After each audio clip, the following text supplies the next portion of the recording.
Hello,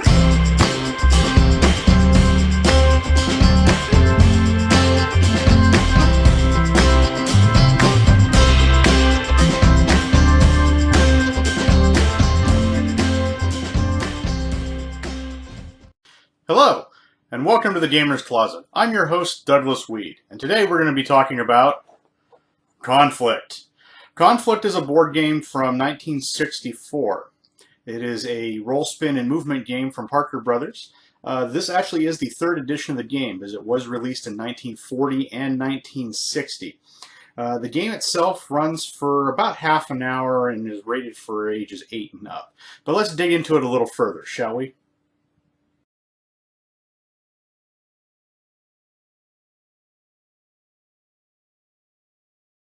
In 1940, Parker Brothers released the game Conflict.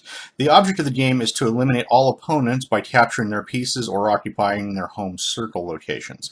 The 1940 version, due to metal constraints, actually came out with composite board pieces. The 1960 version, which is pictured here, was re-released with a more of a space age feel, along with the 1964 copy. The game was in print until about 1972 and has not been printed since. The 1940 copy pieces were more of a traditional look with airplanes, battleships, tanks, and artillery, whereas the later space age ones came out with rocket ships replacing the actual fighter planes. You will notice that the battleships in the later versions happen to look like the same battleships from Monopoly. The game does come with multiple pieces, consisting of a playing board, 2 dice, 4 sets of playing pieces, each set in a different color, and each consisting of 2 airplanes, 4 artillery pieces, 1 anti-aircraft gun, and 5 battleships.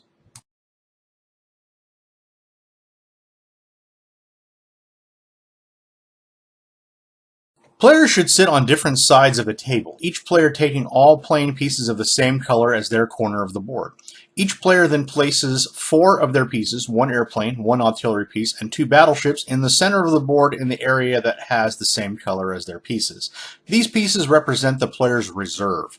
They then place the 8 remaining pieces in their corner. The land pieces and planes go into the extreme corners in the large area of their own color, and the 3 ships in either or both of the 2 small squares of their own color.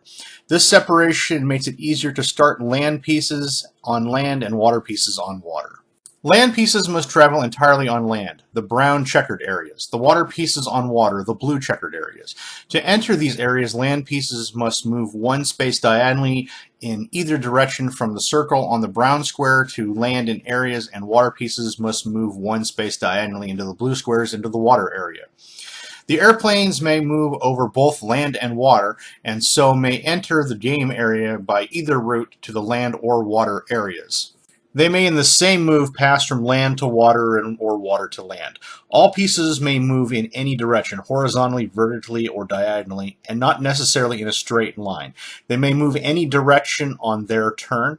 However, players cannot move their piece over nor onto the same square twice in any one move. Usually each player plays for themselves, although alliances may be made before or during the game in an attempt by 2 players to wipe out a third. Partnership games may be played if agreed on before the start of the game.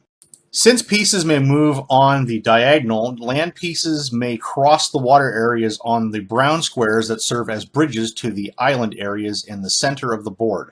Water pieces may pass the bridges by moving on a diagonal and thus moving onto the blue squares.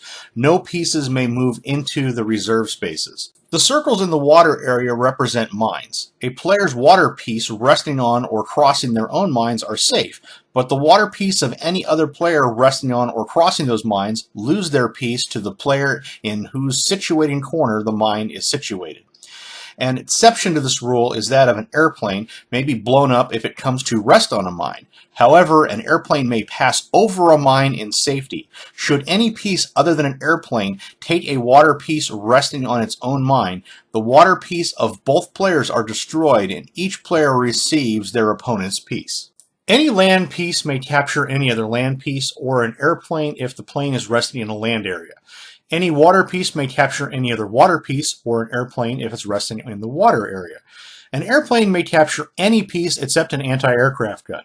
The anti-aircraft gun may capture a plane on the land area and may capture or be captured by any other land piece. In play, therefore, it is important to keep your planes at a safe distance from your opponent's anti-aircraft guns. A piece is captured when another piece lands exactly on or passes through the square it occupies. To start the game, each player throws one dice, and the one whoever rolls highest moves first. The player then rolls both dice and moves any two pieces into the playing field from their circle in their corner, moving land pieces along the land route and water pieces along the water route. Airplanes may enter the game by either route. To enter a piece, the player places it on their home circle and counts the adjacent square as number 1 for either land or water pieces. A player must always move 2 pieces, as the sum of the dice can never be used to move 1 piece. If only 1 piece remains, it can be moved by the count of 1 die only, but in this case the player may choose which die to use. When the first player has moved, the turn passes to the next player on the left, and so on in turn throughout the game. Each player tries to land one of their pieces on their opponent's home circle by exact count. They may do this by maneuvering a piece in, or may capture any number of their opponent's pieces, so that way the defenses are weakened or eliminated, so they can move in without resistance. A piece left on the starting circle is subject to capture and therefore is not protected by it. When the piece of one player reaches an opponent's starting circle, that opponent is eliminated and all of their pieces are retired from the game. Also, the capturing player takes all of that opponent's pieces, and all of the pieces of that opponent holds as captured pieces. They may put any of their own recaptured pieces into play in the regular manner, either immediately or later if they choose. They also retain the captured pieces of other opponents. If a player rolls doubles, they have another throw on that turn. And if they throw doubles on a second throw, they have still another turn. However, should they throw a third set of doubles, they have no further throw and must place one of their pieces back in the reserve. If at any time during the game a player throws a total of 7 on their dice, they may take one piece from the reserve and place it into its proper starting area in their corner. They then move this piece or any other of their pieces as on any other throw. As usual, they must move 2 pieces. The player who eliminates all opponents, or by capturing all of their pieces, or by occupying their home circles, win the game. This has been an overview of Conflict. Conflict is a very well-constructed board game.